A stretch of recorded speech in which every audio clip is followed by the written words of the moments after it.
was December 1st, 1955. Well, I remember that day just as clearly as I remember what I had for breakfast this morning. It was blueberry pancakes, patty sausage, and a side of scrambled eggs. Well, I was busy that day, organizing various NAACP events, especially the elections that were fastly approaching.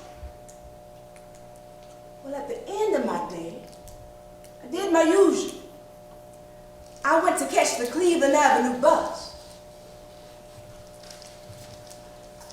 When I got to the bus stop, I didn't realize who the bus driver was. You see, back in 1942, this mean old bus driver put me off of his bus. Well, I was determined never to ride his bus again. I guess I wasn't paying attention. Paid my fare, looked up, and it was that same old bus driver. It was too late then. I got on and I took my seat in the middle of the black folks section.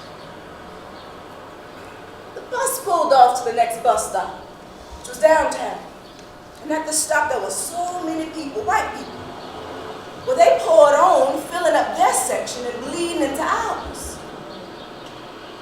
There was one white man left without a seat. So the bus driver yelled back, "Y'all make it easy on yourselves and give up your seats." Nobody moved. He yelled back again, "Give up your seats." A few people moved, but I was not moving. There was one white man left without a seat and 3 people had moved already. How was me giving up my seat gonna make the situation any better? You see, I was tired. Tired of being bullied. Tired of being belittled. Tired of saying yes when I wanted to say no. Tired of this silent rage. Tired of being pushed around. Tired of moving, but getting nowhere. I was just tired. You know, some folks think I was physically tired. But at the time, I was a healthy 42-year-old woman, wasn't any more tired than I usually was when I got off from work. The bus driver, he came back to my seat. He threatened to call the police, but I remained seated. Seated because something inside of me told me to hold on this time. Something bigger than myself told me that I had to sit down so that someone else would stand up. Stand up for dignity, for respect. Stand up because being black does not mean you have to set limitations on your rights, your goals. Well, I didn't know at the time that me,